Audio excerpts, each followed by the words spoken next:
Okay, now I just wanted to say something before that because it came up now. I'm, I'm gonna, before I go back to the questions I had mentioned about Bernie. Okay, so Cheryl's asking, Bernie isn't going to Mississippi, so does he think he will get any black voters? I just wanted to say this, that a little bit before I came into the live stream, I saw that I'm kind of worried about his health, to be honest, Bernie's health, because it said something like he had a rally in Kansas next week. Kansas City. I don't know, guys. Is that right? Or I don't know exactly where.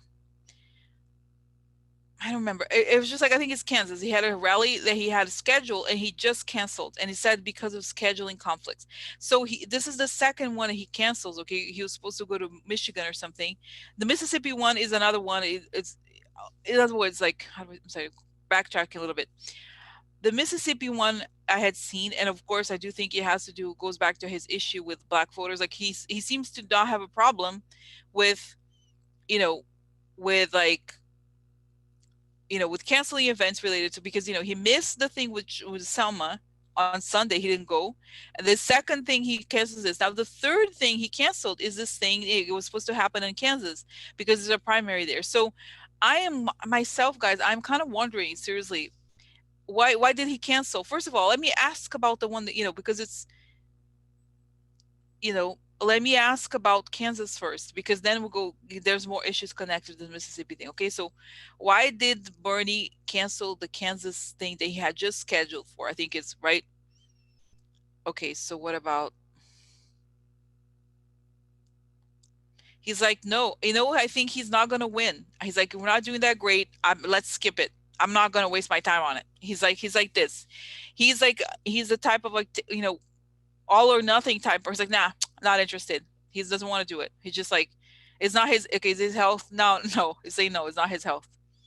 Is that they're trying? That they're saying here that they were trying to consolidate the power, or like they're trying to put effort into things that he could get value out of from his perspective, not our perspective, right? So he feels like he'd say that Bernie, guys, he's very preoccupied with the perception of winning. So he likes to say that he's going to win. So if he goes, he does not want to spend. He's sort of like Trump. Like if he knows people are not going to be so nice to him, or they like Biden or something like that, he does. He's not. He doesn't want to do it. So he knows. Okay, so that was it. Now what about? Now let's go to Mississippi. Why did he cancel the Mississippi? This was another one. He's like, again. He's like Michigan. Yeah, I think he's the guys. The one in Mississippi is because he's going to Michigan. That's the one that the black was like, nah, they don't like me. I better go to, yeah, let's go. Because, guys, it's telling me here that this is kind of crazy. Well, not crazy, but it's expected. You know how Trump loves to do rallies? Bernie also loves rallies, but he loves rallies where he could be like, play the character of Bernie. Like, I am a union, like, guys, he was never even a union organizer, I don't think, which is like crazy to me that he claims to be. Anyway, long story, but he likes to have that, like, I'm here to protect the working class of the factories. Very Karl Marxian, 19th century concepts of, you know what I mean? Like that, like, let's go, I'm here. When you're the man, it's kind of like, so he could be like that, okay? He could be acting like, I'm here, the leader, where, I am the man who helped you. When you look at your child and you couldn't, you know, when the owner of the factory didn't have your interest in mind, I'm here. But it's sort of like, even the language is very dated, okay? But that's it. But it's because from my perspective here, is he's exactly like Trump in that he lives a fantasy. Okay, he lives this fantasy that he knows. This is why why does he go to these places? Why, exactly. So it's because he likes to act in this like way that he thinks he's like a left guy. He's like a movie. Guys, it reminds me. Remember the Sally Fields movie where she worked in a factory? Do you remember? Like, I forgot what it was called, but it was sort of like that. He's like, yeah, you know, na na na, na na na, like that. You know what I mean? Like, so, so that's my sense. Now, Sue, please look. I did a video about this. The last one I did, I think, was last time when I looked at the thing. Okay, I've already talked about his health. About the reality is true. He is not super healthy, but there's a spiritual dimension that carries him through Biden. Okay. So go to the last one I talked about it. I think it was on Wednesday, okay? But anyway, let me go back to the Bernie situation. So that's the thing. The Bernie thing. Now this is it. So guys, I don't know if my this is like kind of funny. So my parents are from the like exactly like Bernie. Okay, my dad. Okay, this is kind of crazy. Okay, my dad is exactly like Bernie. I don't have a good relationship with my dad, so, but it's sort of like the guy who talks. He's very left wing, and he loves to talk about theories. He loves about Karl Marx, and like the same. I This is so familiar to me. I know exactly. This is like all the language, the stuff he says, and it's the same thing. It's sort of like a guy sits there and he talks for hours, and you're supposed to sit there and watch. There's no interaction. There's no like there's no like you coming to the person saying, "Yo, here's my life. How how is this, this is I have a problem. My child needs to have my child needs to have advanced math class, but it's not available." Like he's like, no, but we the people can rise, and when we rise, we held each other up. And because the the what is it called? Because I have to translate it into English. What is it called? It was like the not the upper class. What is the word? There was a class word. I forgot what is the word called? The ruling class. That's right. The ruling classes. The ruling classes are oppressing the working class. But if we come together, we can fight for our rights. Yes, because the working class. Look at how beautiful they are, and yet the one. So I'll go back to this. This is what I think. This is the race issue. Okay, this is goes back to this a little bit because my dad. Okay, this is what's weird. My dad is like he never sees he objectifies poor quote unquote poor people, which now he is, you know what I mean, in a different way. But like he objectifies the quote unquote working class, and he doesn't turn them into people. It was what I find most disturbing. And the left people like that had this kind of like rush. This is the thing. It was Russian. It was like was popular in the Russian thing with Karl Marx, which was German. But you see what I'm saying? Like it's this idea that the poor, because Karl Marx guy, he had a maid. He was rich, Karl Marx. Okay. He wasn't, this is why it's theoretical. A lot of these ideas are very theoretical. So they love it because they can live in their heads and they don't have to deal with people. So my dad is like that. He was like talk about, oh, look how beautiful poor people, and so, but he wouldn't say, hey, what do you think of this? Like he wouldn't ask them questions. This is what I always find so disturbing. My mom is a little bit like that too, like let's help them, let's do this, but it's like maybe he doesn't want to be treated. Nobody wants to be condescended to. They want your life. Like nobody wants to be like, oh, let's all be like egalitarian or whatever, like all the time. They want to have the name. They want to have, they're individuals.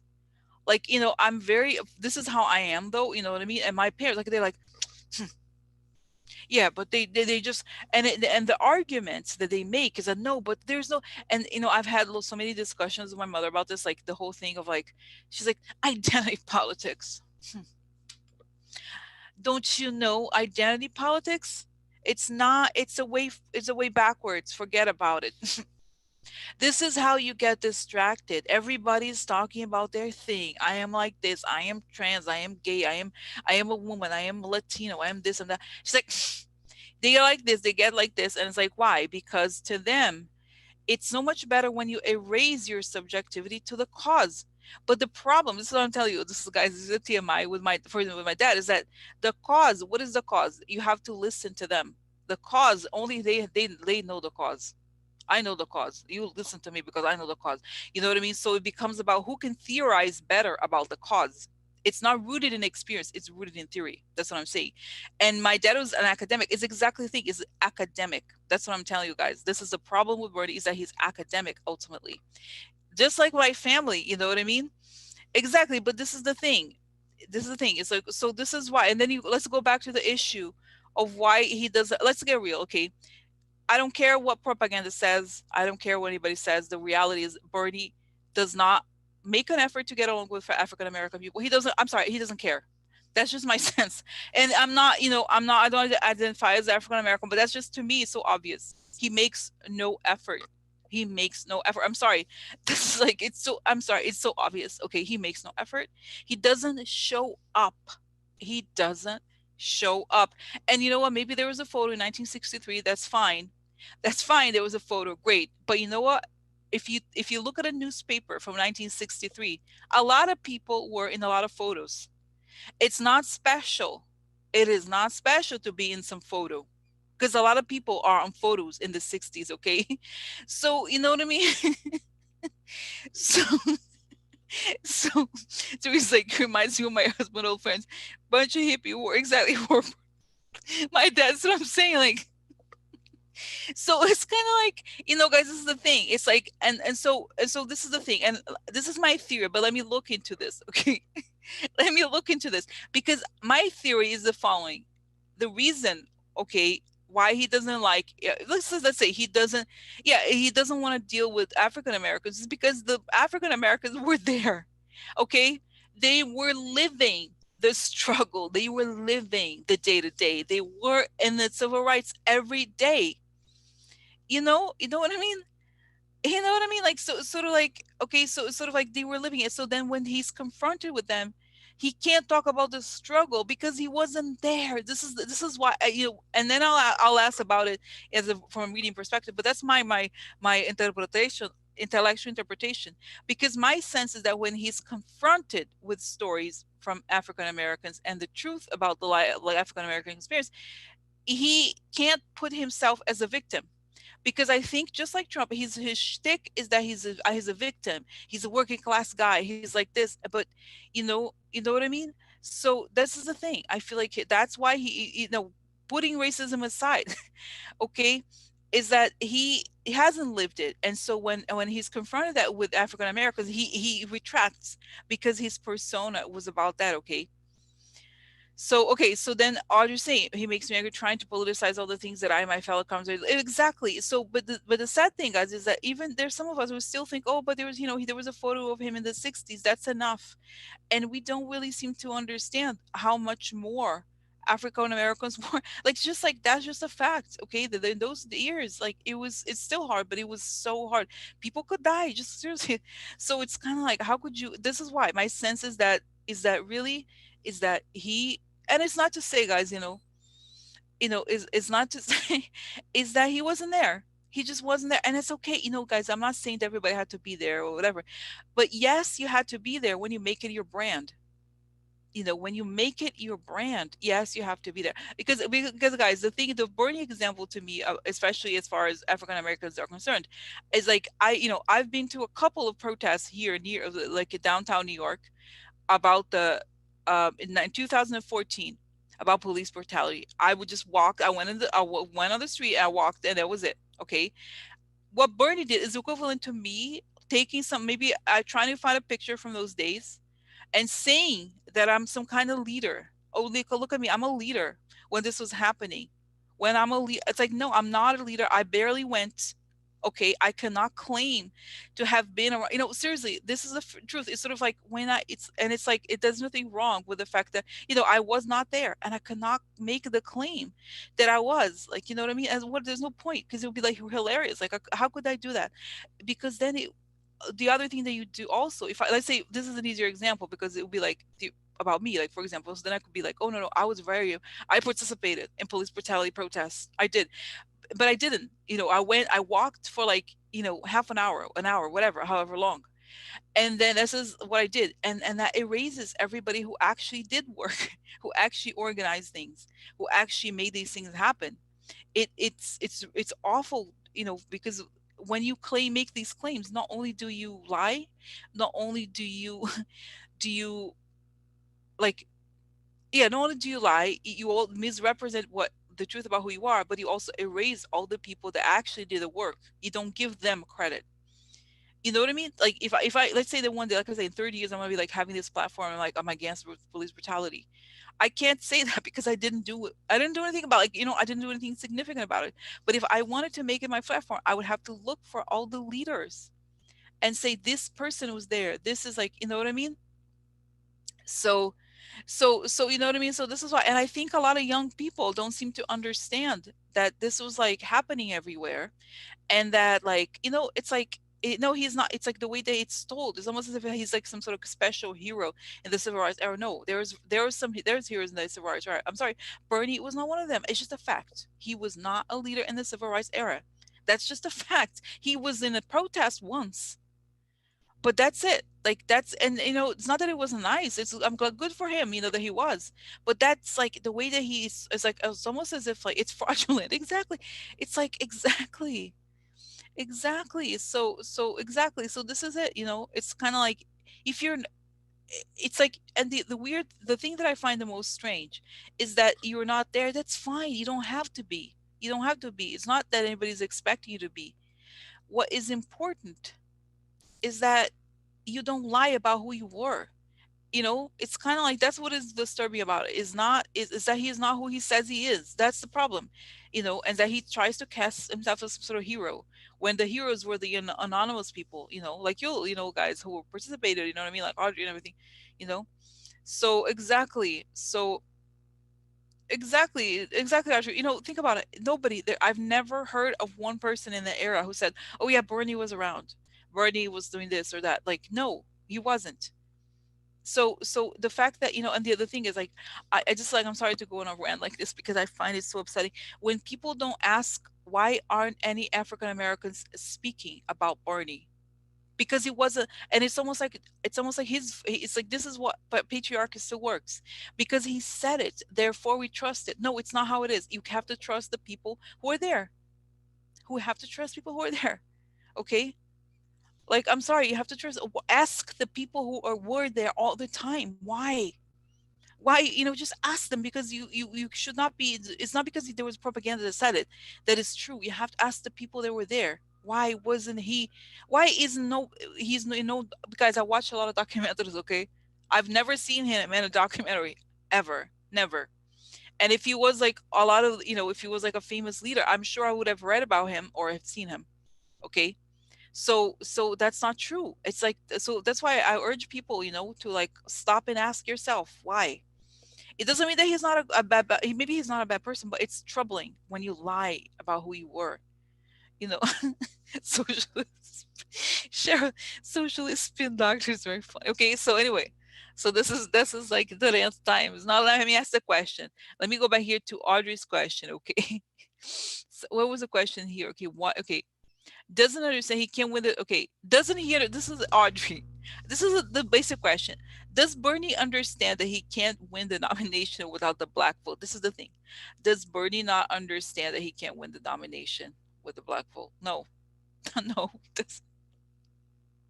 he's like, no, they just don't understand. They don't understand. They don't. It's like this with the finger, It's like, no, I just have to listen. Listen, listen me. I'm gonna make a speech. I'm gonna make a speech because ultimately, this is the thing that this is why, guys. This is interesting. Okay, it's like I was telling you about my dad.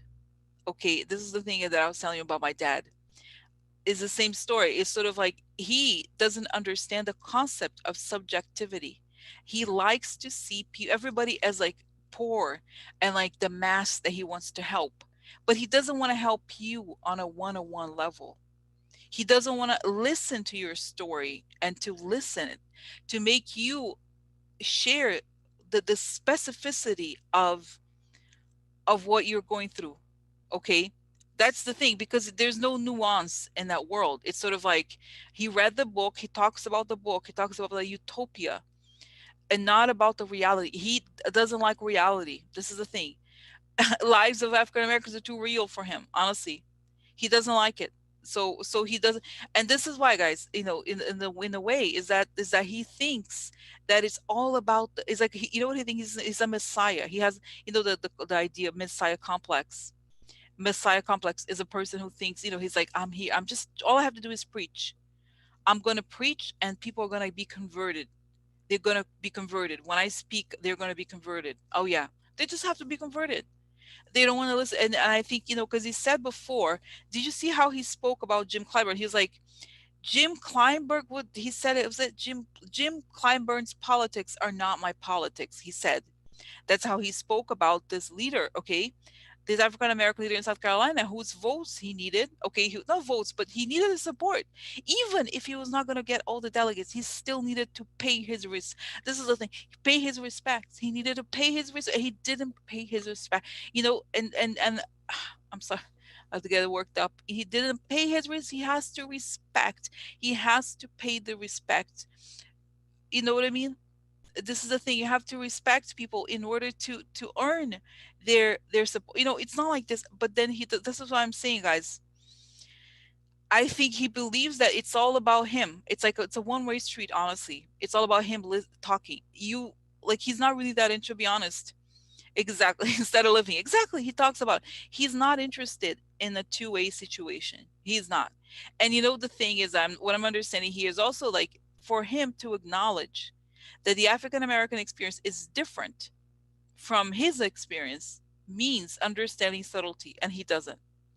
Like I said, guys, because I grew up with my dad was like that, like a Marxist, whatever you call it. Okay. I understand. This is the thing to them. This is the thing. And this is like, is that from their world, everything is about class. Everything is about class. So color doesn't matter from his perspective. It's all about class.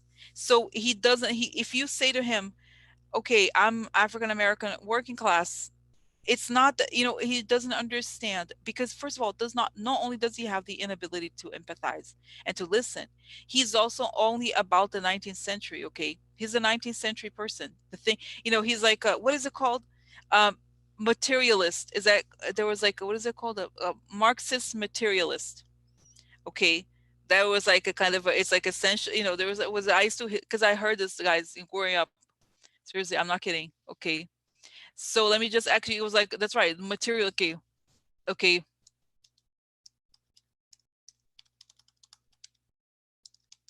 Yeah, materialist Marxism. Uh-huh. Oh yeah. Oh yeah. Okay. Oh yeah, look. Uh-huh. Oh yeah. Oh yeah. Yeah. Historical materialism, also known as the materialist conception of history, is a methodology used by some communist and Marxist historiographers that focuses on human societies and their development. Uh-huh. Yeah. Yeah. Yeah. Uh-huh. Mhm. The capitalist mode of production, all those things. That's why he loved, guys, he loves factories. He loves factories because that was the 19th century. That was a Marx thing. It was the time of the factories and everything. So that's it. He loves it. Factories. Oh yeah. Back exactly like 18, like 18 something. God knows when, exactly. It reminds him of, he's read a lot of Marx, a lot of those people. Okay. So, so this is it. Okay. So he's a theoretical person who loves to talk. And that's why he's not interested. He doesn't even acknowledge experiences. He doesn't understand. He's not interested in subjectivity in any kind. Okay. So so this is it. So when, that's what I'm saying, like when people resist, this is the thing, because I see him they in the past. It's like, it's interesting, even maybe with the gym, I think he's set in the past in the Senate somewhere, I don't know where, with African American leadership. And he's like, no, because we have to get the working class to fight the ruling class. And when we get the working class to get the whatever, this is the thing. And they're like, listen, Bernie, I got a problem, Bernie. It's like they come to him with very concrete issues. He is not interested. He has zero interest in he has zero interest in anything concrete. It's all about theory. Okay, if you say, okay, Bernie, we need to make sure that we have a better water system in our city. You need to get a Medicare for all. Get Medicare for all. Get this, you know what I mean? That's what I'm saying. Like, he never has a practical solution to anything, because that's not his point. He was a preacher. He has a, like I said, messiah complex. Okay, he thinks he's gonna solve the problems, but not in a real world. What he really wants, guys, okay, can I tell you, this sounds crazy, is a Jesus complex, they call it, right? Is a person who thinks that they're gonna change the world, they're gonna save the world, and all they have to do is to be like, to open their mouth, and you're going to listen to it, and you're going to be transformed, and you're going to follow him, and you're going to listen to his every word, and you're going to clap, and you're going to say how great he is. That's it. That's all he cares about. And like I said, African Americans are too real for him. And for him, it's like, you buy what I'm saying or you get out. He's not interested. Okay. So exactly. Bernie is magic thing. So okay, so that's how. Now okay, let me just ask, is he racist? Okay, I think he is. Okay, that's just my sense. Because the things he says, guys, did you see when you find the things that he says? I can't believe he said something like, this was recently, the other day, I think he said, like, I'm gonna legalize marijuana or whatever. would legalize pot so that Latinos and Black people, or could start their businesses. Like, I'm just like, did you really say it? I can't believe in the day and age, like he said it like that. It was like, are you even serious? I can't believe he said that. Like today, he really, like, I'm serious. He said, and I have to find, because it was like unreal. Okay, okay.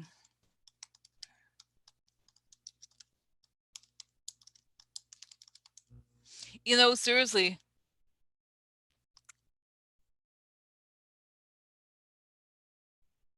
Oh, here it is. Okay. Okay, this is like, I have to laugh because I can't believe it's real. Okay, I can't believe. Okay, so this is the actual quote. And I'll tell you what else we're going to do. We're going to provide help to the African. First, he said African American, help to the African American, Latino, Native American community to start businesses to sell legal marijuana rather than let a few corporations control the legalized marijuana market, he said. Okay.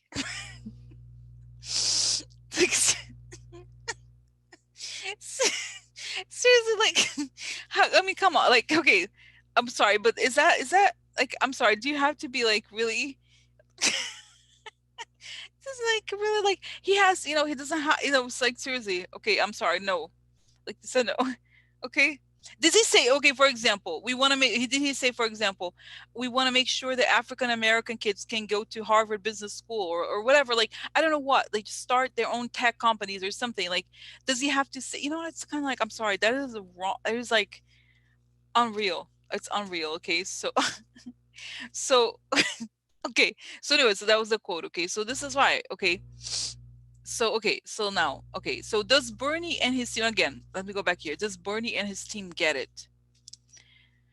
And then he's having an argument with us, like, listen, I can't do identity politics, I can't do it, this is like a class issue, they have to understand it's a class issue, they don't understand it, what am I gonna do?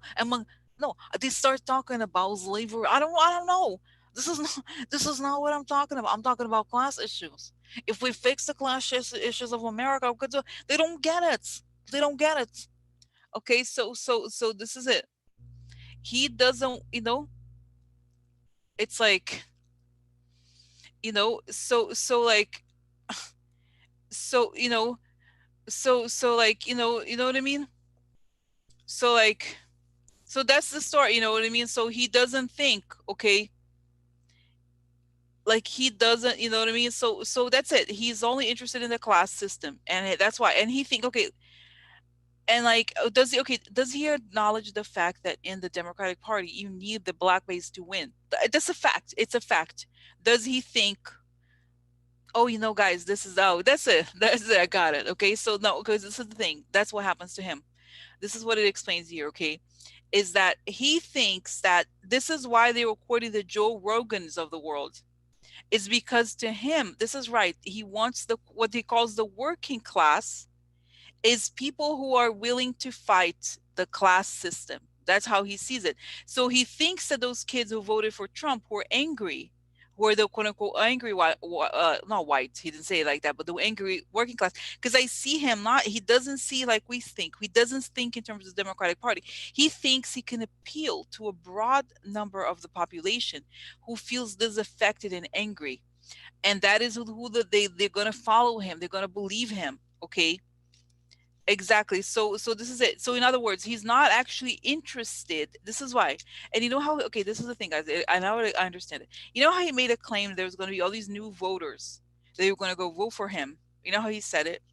Is that in his worldview, the world that he could fit in, that he could bring in, is the people, is those young kids who are, who are like, sometimes they are trolling or whatever, vote for Trump or something. They can come to his boat and let the Democrats to the side. In his fantasy mind, really, in his fantasy mind, he can kind of barge in to the Democrats, use the process to get himself elected, or like get himself into office, and then have a different base that is not the Democratic Party. Because even though people tell, this is the thing, he's very stubborn. People tell him that he doesn't believe it. He doesn't believe that votes are. He doesn't believe it. In other words, he is told that, but from his perspective, no, it's not true. I am not going to connect with people who believe in identity politics. That's how he sees it. Okay, so you know what I mean. So it took him losing the last time, and he hired some people that thought, oh, maybe you can get me, get Neela Turner. Sorry, I'm not laughing. No offense, no so, so Neela Turner, she so he hired her to reach out to the Black community. You know what I mean? She thinks, this is what's sad, even, is that he thinks that woman, she's gonna be like the same way. Like, no, but you don't understand. There's the corporate Democrats. Look at your life. Look at how it is. Look at how it is. It's a Democrat corporate. So he's this is, I'm sorry to say, guys, this is like his understanding of like the African American experience is that, like, let me hire Nina. Like, that woman is not very, she's very cartoon. You know what I mean? She's not a very deep thinker. Okay, you know what I mean? So like, that's what he wants. He wants a person who's gonna say the talking points, like, essentially. Okay, like a PR. She's more like a PR person, okay, than thinkers. But from his perspective, that's it. It's all you have to do is put a person who basically, oh, let's get an African American girl, and then she's gonna reach out to people, and that's it. But he's not interested in actually, in other words, what does she really do? Think about it. She's like a preacher. From his perspective, she preaches his gospel to the African American community, but she's not like, oh, this is the issue of the African American, like, community. She doesn't bring it to him. She preaches his message. You know what I mean? It's like I said, it's a one-way street situation. Okay, so this is how. Okay, so in answer, guys, how, like, so in other words, the stuff that we see, his connection to the Trump voters is real. He believes that the way forward for him is a connection with Fox News people. That's what I feel like. In some weird way, he refuses, guys, this is what is, I think, in ways that's kind of fascinating about him. He refuses to acknowledge that the world is not about class. I'm sorry, the world's not, it's not just about class, it's about experiences also. And so he refuses, and he doesn't even want to listen. He doesn't listen. So he goes to the people that he feels his message. He's like I said, it was what I was calling movement politics, right? Of like this mass of people that are sort of like blank, that they could, for me, because he thinks that everybody has a similar experience. Everything is about class. Okay, so am I talking too much? I feel like, oh my god, I'm like going off on this, but that's it. That's how he thinks. Okay, in terms of that. So no, he doesn't. And honestly, he doesn't want it. He even like, so the answer to Audrey's question, does he know? No, he doesn't acknowledge. He has been told that the like, you know the South is important, and the Black community in the Democratic Party is important, but he doesn't acknowledge it. He just chooses to think it's like it's a thing. It's like, isn't it, you know what I mean? That's what it is. That's how. Okay, so interesting. No, I okay. So what is now? Do they care? No, clearly they don't care. What is the end game here for them? This is an interesting question. What is the end game? Okay, what is the reason?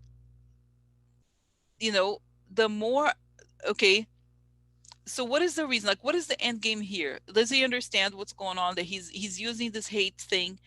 What is the purpose of this hate thing? Clearly he's gonna, I still don't, like I said, I think he made a huge mistake with the Joe Rogan, starting with the Joe Rogan thing, like getting the guy. But from his perspective, it was a win because he got closer to this man that got approval for Trump, that he thinks are complaining about everything. Okay, so so but what is the end game? Because clearly, guys, he's not winning, and I don't know what, I know he lives in an alternative reality, but like, he can't win without the majority of Americans voting for him. Not just, not just the ones he likes, the one he he can talk to. Does he not get it? What is in it for him? It's wrong. Rosie, no, it's wrong. No, he can't do that. Look, America, sorry. So he's saying, guys, you know what? Unfortunately, what's so sad? It's actually quite sad, I have to say, because he reminds me of like these conservative magazines, like traditional Republicans, like this whole story of like the campus, how they talk about like the campus radical, I forgot what it is. They always complain about what's wrong with young people, how, oh, this is wrong, that is wrong. And ironically, Bernie is very similar because he denies, to him, identity politics is the problem, is the worst of all. He thinks that this idea that everybody's like, oh, I'm gay, I'm trans, I am a woman, I am this, I am that, like he hates it because it's like he doesn't like subtleties, he likes to talk. So that's, so in a way, that's what is in it for him, is going to show that this is wrong, that everybody insisting that there's subjectivity, that, let's say, the African American experience in America, like the African American is different from the white experience in America, is not the same. He wants to say no, it's not true. In other words, you know what I mean? Like, oh, sorry. In other words, his thing, he believes that it's wrong to think of life like that. He thinks that now everybody wants to talk about how special they are, how different they are. That's wrong. That's wrong. He thinks that he has to show. It's sort of like, honestly, it's a conservative argument to say that, like, you have to go back to the basics. That's how he thinks. Stop this conversation. And I think he changed a little bit where he says, "Oh, my platform is for everybody, LBGT, Latinos, whatever." But he says it because he has to say it. That's not how he thinks. You know what I mean? That's not how he doesn't. Because what I'm saying to you, like, for example, guys, how there's like organizations for like, there was NAACP, for example, or the organization for gay rights, right? He doesn't. I feel like he doesn't listen to them in the same way. Like he doesn't listen to their experiences. He just thinks that we're all like a mess, a class, fighting for a class struggle together.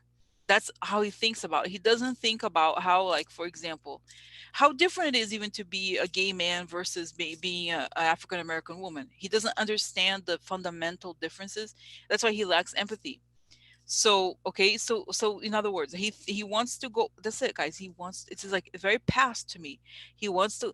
We need to talk about the importance of historical materialism. That's right, exactly that. This idea of the male modes of production. Let's say Marxist. He's Marxist. Okay, exactly, marginalized. Exactly. It's like it's all about historical materialism, the class struggle. Sorry, imagine. Welcome to Rose Socialist Podcast. I'm here to talk about the problem of historical materialism. Hmm. That's right. That's right. We need to go back to the class struggle. Ruling classes, like, it's like, I'm sorry, I've heard that movie. That's why I'm saying, guys, I feel comfortable seeing it because I've heard about it growing up so much. And it's like so funny to me. Like, it's not new and it's not radical. It's old. Okay, at this point, it's old and it's dated, and that's what he wants people to be like that. Like it's just about class struggle and whatever. Like he refuses to understand how different it is. For example, even for example, in the let's say for example in the AIDS era. Okay, if you say to him, look, because I'm, let's say that it's like in the 80s, in the middle of the AIDS crisis, I have this lifestyle or whatever, like a lot of gay men are dying and nobody cares. Like, it's true. I watched so many I mean, it's true. Back in the day, nobody cared about the gay men dying, okay, of AIDS, and there was a lot of discrimination. This is true. This is documented. This is a reality. He's like, that is because the ruling classes are taking hold of the modes of production. Hmm. That's it. They are taking hold of the means of production. It's like, oh my God, he does.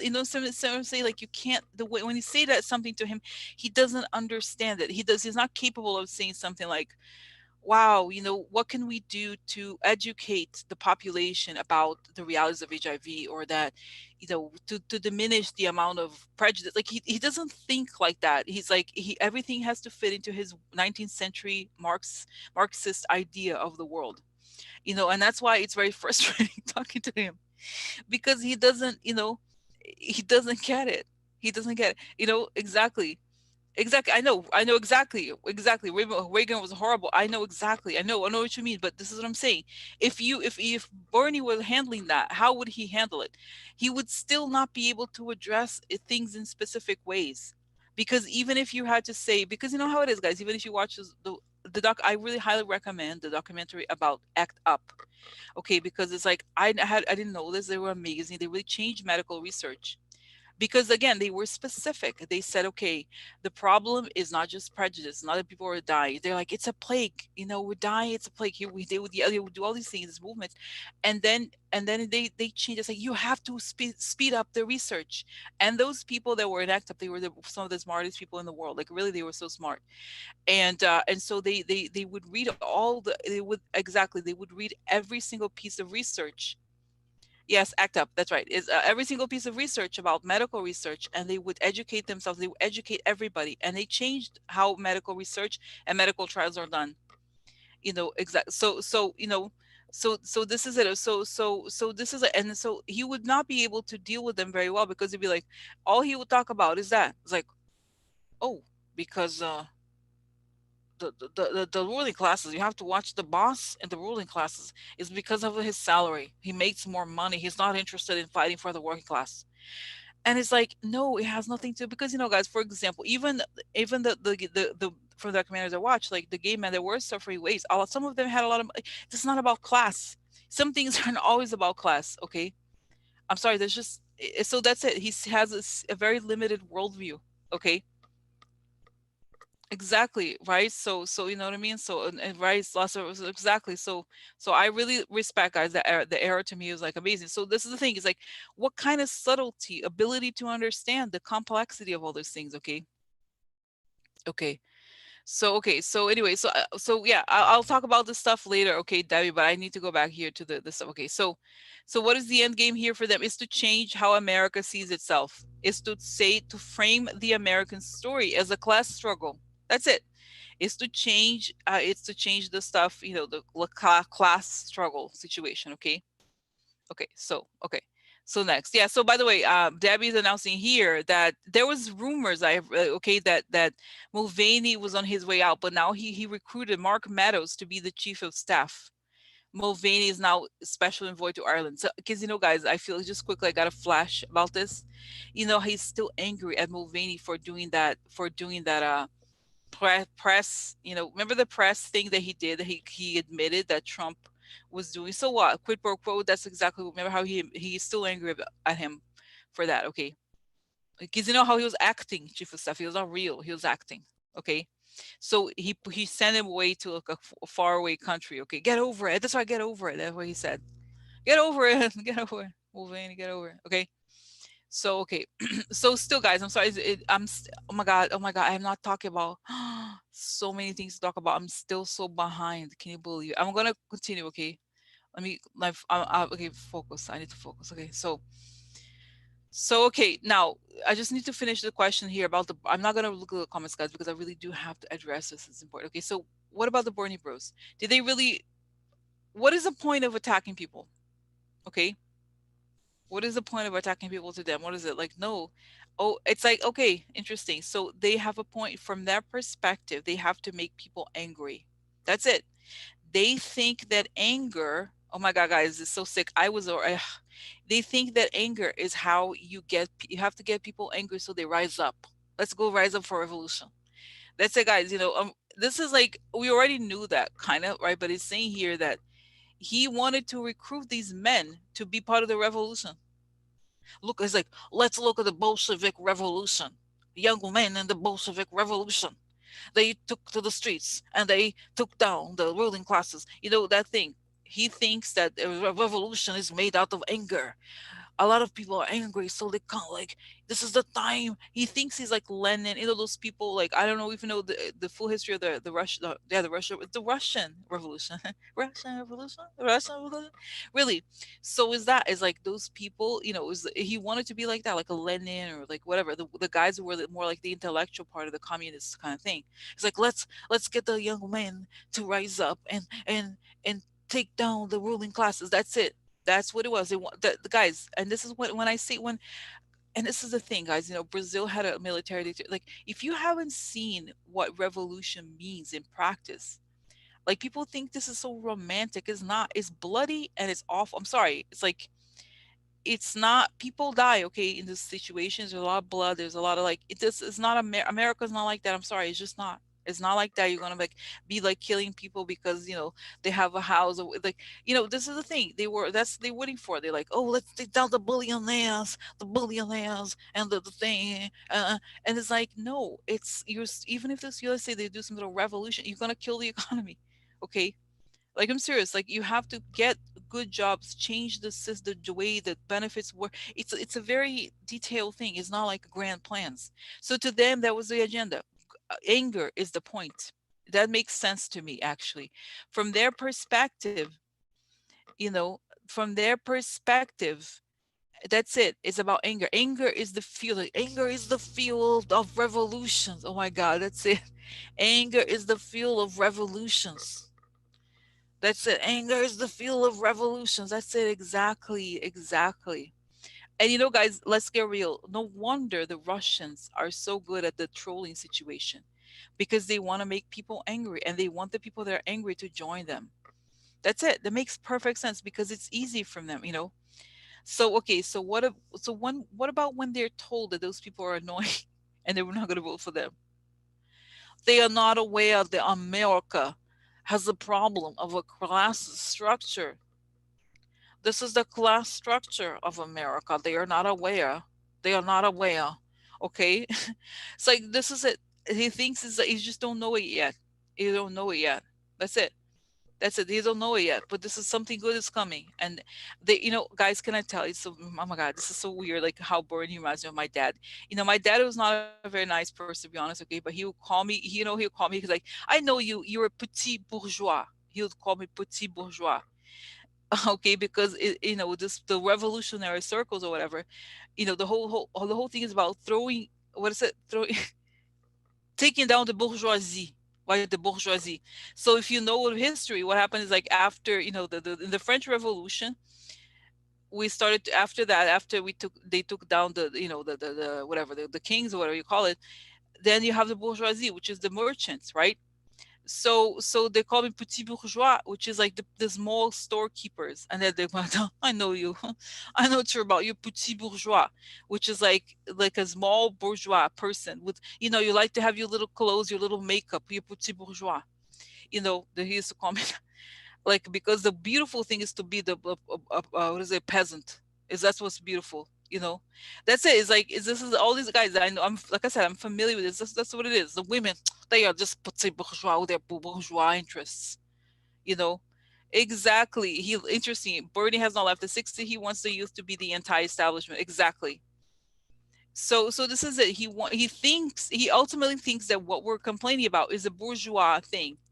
When revolutions happen, it's uncomfortable. It's a pathway to a new era.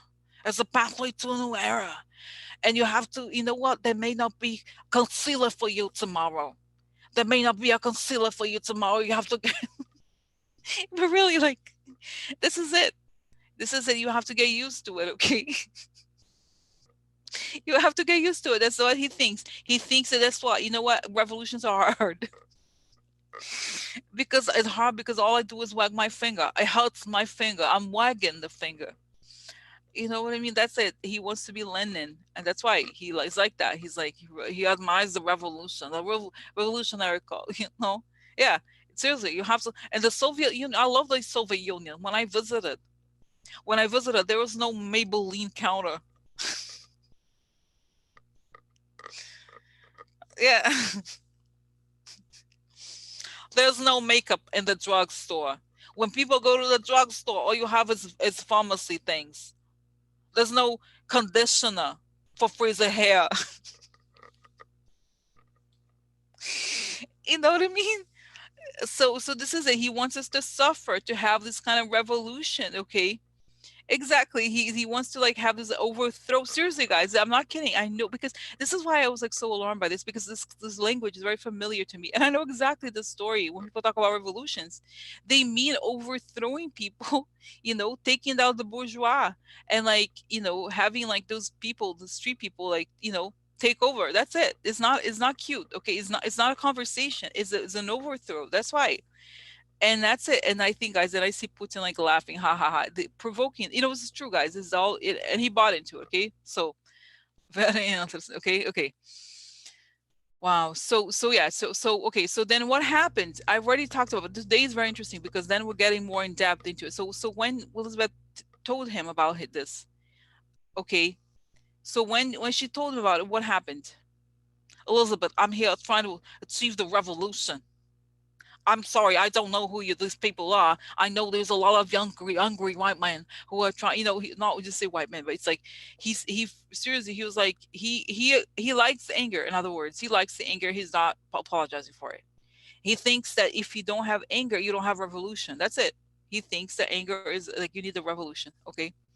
So this is it. And it's just like, okay, he's living in the past. Okay, really. He's like in his own world. Okay.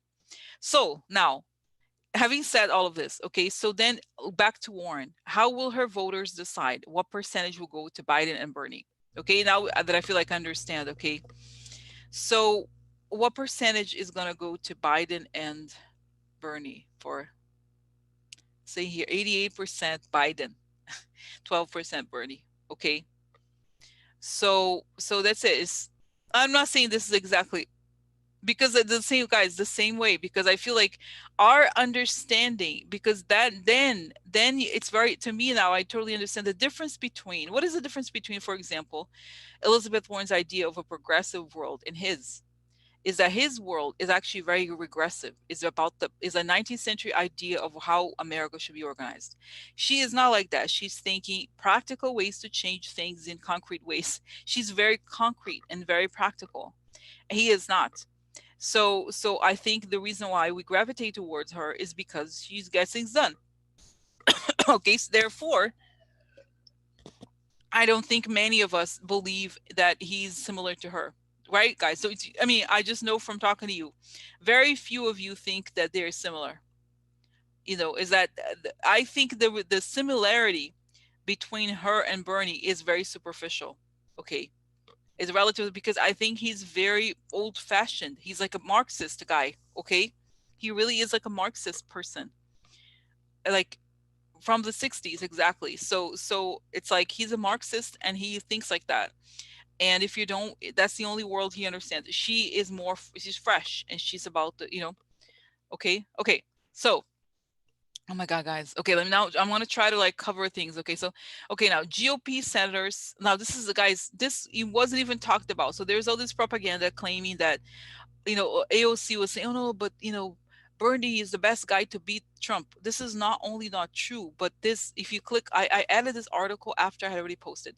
So The Hill posted an article where there's like on the record declarations by people like Lindsey Graham, not complaining, acknowledging it's going to be tough with Biden. So they said, okay, so here's some of the things he said. So Republican senators conceded Wednesday they would rather face Sanders, a self-described Democratic socialist, as the opposing nominee instead of Biden, who they could consider more mainstream and tougher to draw in contrast with. Okay. Okay, so and then here's a quote from Lindsey Graham. I think Bernie is the easiest to contrast with. Biden would be a little harder to contrast with. Truly, I think it's better for us for Bernie to be the nominee in terms of down ballot, right? So this is, it's true. They said it, they admit it, because it's much easier to say, because Bernie is such, he's weird in a way, he's dated, and he's the type of person that's not, he doesn't understand the Republican voter. He's not interested in voters, period. So it's much easier. Okay, so I want to know, okay, so I want to know, okay, so now let's go. I'm not even looking at the comments, guys. Yeah, I know we already talked about it, like Roma, about this thing, not in detail, but the thing about Mulvaney. Okay, but let me go back here, because then what I like to understand is what's going on in Biden's camp, Bernie's camp, and Trump and GOP's reaction to Biden winning. Okay, so right now, where are they? Okay, where are they and what's next for them? Okay, so Biden's camp, they're like, yeah, he's very happy. They're happy. They feel like there's hope, and there's a lot. They're like overwhelmed with not just support, but people calling them, trying to make things happen.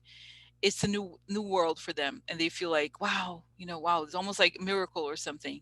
They, guys, and it's saying here that Biden has spoken to some people in his campaign before this thing about how do we go about quitting. If things were going to be as they had been like as they were thinking that they were going to go, then they had to think of a way out. So they're like, wow, I can't believe things turned around so quickly, it's amazing. Okay, that's how they think, just positive. And I see like a light around them, like they're protected. Okay, next is by Bernie's camp. Okay, so how's Bernie's camp doing? They're kind of like, what, like this.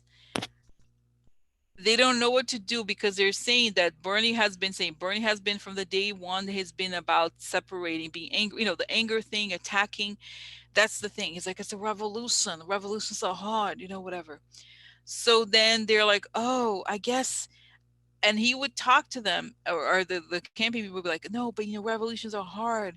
It's, at first, when they first had a revolution, nobody thought it was going to happen, but then it happened. So it's like those dreamer people. Okay, like people who don't want to see that they have to buy into the fakeness, not fakeness, but you know but the reality, what I mean. Like, he only wants people to. That's why how he preaches the utopia. One day the utopia is going to happen.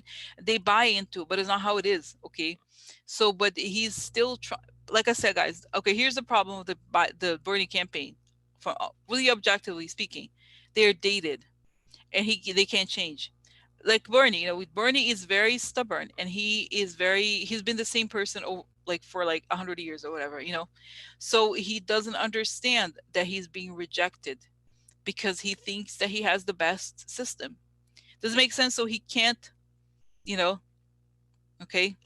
So okay, Joanne, I don't know when you arrived, but I already I talked at length at the beginning about Elizabeth as the idea of the VP. Okay. So go, go to to sort of like the beginning, because I talked a lot about this, like over and over again. About a lot of people want it, but that's not going to happen, I don't think. Okay, so okay, so anyway, so that's the story about Bernie. This is the thing is happening. Bernie does not, he's not a quick person. He doesn't adapt very quickly. He does not adapt. So this is it. Okay, so that's the problem for Bernie, because like saying they're like, they're like, don't know quite how. They're almost afraid of him, the people in his campaign. They're like, oh, Bernie, but you know what, this happened. Because you have to believe. It's like a preacher, like a Jesus complex. Like, he gave them the vision, they have to believe it, even if it's not in front of them. So when they tell him the reality of things, they don't believe it. Okay, he just doesn't believe it. Okay, so that's where. Now, what about Trump and GOP's reaction to Biden winning Super Tuesday? Because, I was talking to somebody on the phone, okay, and this is, I think, is very important to remember. Rather, we can say many horrible things about the Republicans that are all true. But one of the things that is true about the Republicans, I have to always give them to admit, they're very good at data, and they pay attention.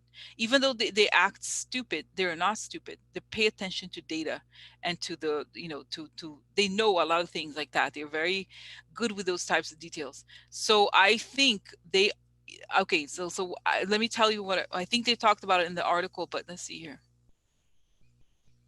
Like this. I think Lindsey Graham like this. I think, you know what it is, guys. They saw the numbers, so they're like, what they're most afraid of is the turnout. They're like, fuck.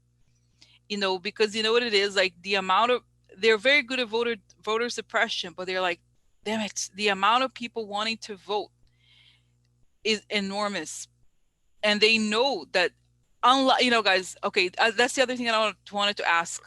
They know that some of the people that voted for Biden, and this is why they don't like Biden, they're Republican. Okay, some of the moderate Republicans that they left the party when Trump entered voted and want to vote for Biden. Okay, so they know that they have a very small, like, basically they feel like the only real voters they can count on are the radicals, the crazy people who like Trump, 10 or 15% of the population, the most. And that this is the thing, when you have Biden, you present a better alternative to crazy Trump, especially when the economy is going to go down or there's a crisis. Trump is not, you know, so they realize, they know exactly what's going on. They're like, damn it, listen to what, they know exactly what's coming. They know that people are rejecting Trump. They don't talk about it in public, obviously, but they didn't expect, they thought it was going to be a tough thing between Bernie is going to probably do better because they had all their cute plans. Oh, the GOP is going to, they were trying to get to pump Bernie. They thought there would be a tough race for Bernie, but they didn't realize that the amount of people that would show up is so huge.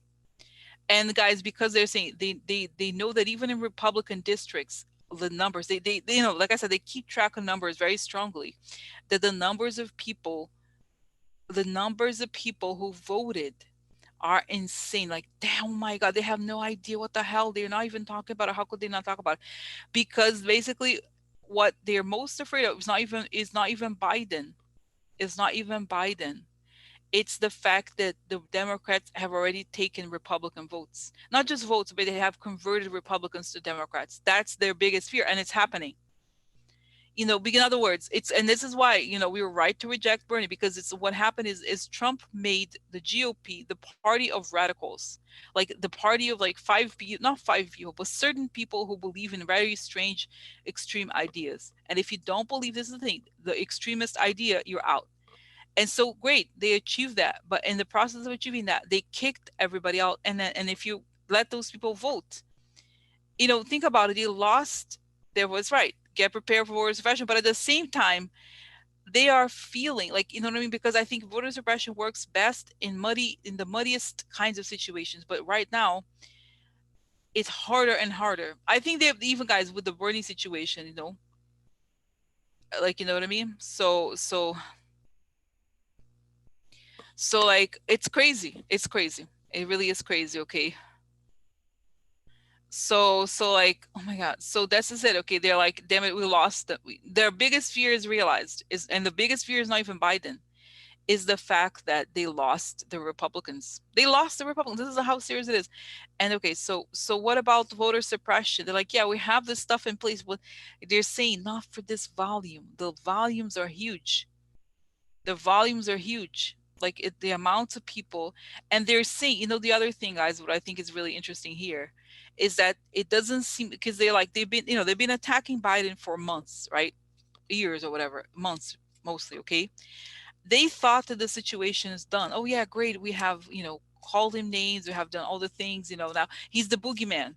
The boogeyman before was Hillary, and now he's the boogeyman. He's the boogeyman. But what they're realizing that the attacks on him only make him stronger. This is a problem for them because it's not sticking. Because guys, think about it. People know that Trump is also very imperfect. Who is Trump? Let's get real. Who is the GOP and who is Trump to say anything bad about anybody? Really? And not much less Biden. Yeah, maybe the son, maybe this. So who cares? Who cares? Who cares? Nobody cares. Like, really, people they hate Trump. If the son did drugs or whatever that is, like, who cares? Nobody, I mean, guys, seriously, who cares? Like, think about their kids. Think about, what about Trump's kids? Like, I think, you know what it is? It's telling me that this key, it's kind of like a key, piano key. If you hit it 100 times, it's going to screw it up. And you hit it too many times, the sound doesn't come out anymore. Similarly, it's kind of like, kind of like rising from the ashes. Yeah, exactly. But at the same time, it's kind of like I said, guys, it's not that I think this is something we have to remember. It's not that we're like, oh my God, love him, he's so amazing. No, it's that he embodies what we want, which is peace, of mind. Okay, he represents peace of mind and transition, and that's what we want now. And I don't, and I think the funny thing here is that by having Trump as a president, they have dramatically lowered the standards in terms of like faults. Like, who could have a fault? Like, think about like who, unity, exactly. So like, think about, guys, when you have Trump as a president, he does not have the moral ability to call anybody names. You know what I mean? Oh my God, Trump said that. He's like, who cares? Who cares? What moral does he have? to say anything about anybody, none. So, since people don't really believe anything he says and he's always attacking, like the attacks don't seem to have a lot of power. Let me just say here, what role would Trump's attacks on Hunter Biden or Biden, whatever, have in the election? Is he going to affect? No. Say no because like, first of all, he comes across as almost like a dumb guy, or like almost like sweet guy, or like there's something. His personality is not. He just doesn't have that personality. Biden, okay, and then A and B. Trump is so corrupt, and the children are so corrupt. Okay, so no, guys, because I think even the Trump people think that Ivanka and Jared are corrupt. Okay, they know that. Come on, no, but they have this thing about Trump. Oh, he's a great, he's so perfect.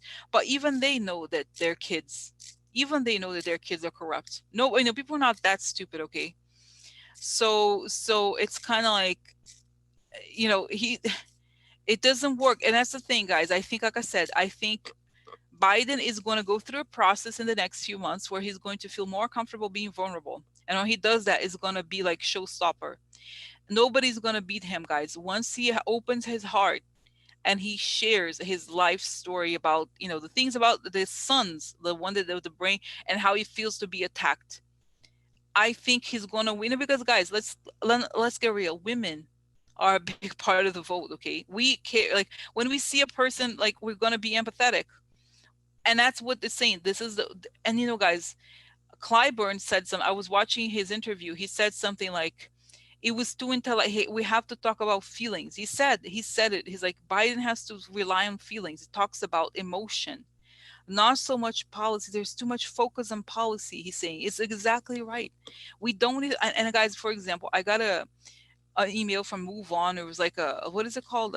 Like a quiz. What you call it? Like you know, what's your opinion of who should we endorse or something, and they had a list, what matters most to you, and it was like, Medicare for all, whatever, like a huge list of things like education, or like criminal justice reform, all kinds of things. And I wrote to them and I said, I'm sorry, but that's not, I tell you what's missing. Number one thing, it's survey, that's right, the number one thing is missing is getting Trump out. It's not even on the list. First of all, is getting Trump out. The second of all is getting the Russia stuff to the bottom of the Russia stuff. It's not on the list. The number three thing is unity. It's not on the list either. So it's exactly that the way that we're thinking about these elections is wrong, because nobody is asking, like, what is that's to me, number one, getting out Trump, getting to the bottom of Russia, and three, unity. Like, that's it. This is it. Like, it's sort of like, unless we address it, like everything, I think most voters, guys, most voters, what I think, is that most voters are not policy based necessarily. They want, they want to get rid of this nightmare. Get rid of the nightmare. Like, if you don't focus on getting, and like, this is the thing, Bernie's constantly attacking the Democrats. Like, no, we don't have this is the why, think about it. Why? Yeah, interesting. So if it's national, the same, exactly. So why, think, this is the thing. This is the thing. It's like, this is why people say, oh, but you don't like Bernie. No, this is the thing. Bernie and I don't have the same goals. I have one goal: get rid of Trump. That's not his goal. His goal is to create Medicare for all, is socialism, whatever the hell his goal is. He admitted he doesn't even care about winning. Okay, so this is the thing. If you don't care, this is number one. It's just like, and guys, it's easy with Biden. He knows it, and that's what I've come to understand, guys. Elections are about easy. Not easy. I'm sorry. It's about easy. You have to present things in very simple ways. Like, what is the biggest problem you have? Let me get rid of it. Not like, oh, we're gonna change the budget for this and that. Like, people don't necessarily want to hear that at this point. Don't you think it's sort of like, it's okay? For example, guys, I know, I do like personal readings, and a lot of times, for example, you have a boss, co-worker you hate, an environment you don't like to work in. It's a nightmare, and like, it becomes, when you have this sort of problem, it's hard to do anything. Like, of course you would love to change, your job role or get a promotion, whatever, but when you have an environment with a horrible person around, a toxic environment, You can't do anything. So what is the biggest problem? Is changing the toxic environment. Either you get a new job, or the other person leaves, or you get transferred. You know what I mean? So you could tell each other whatever, but you know what I'm saying? So this is similar to, like, if you work in a toxic environment, you can't do anything. It's very hard. It's very, very hard. You know? Exactly. So for us, it's like, who cares? Like, it's sort of saying, like, okay, you have this awful boss, and it's like, okay, would you like to be, have a different office? Like, no, I want to not have a toxic environment. However I achieve it, it's not the point. You know what I mean? It's sort of like, that's the problem that we have. We have a very toxic environment, and nothing can be done in a toxic environment. And if people don't get it, that's the thing. That's the thing. Okay.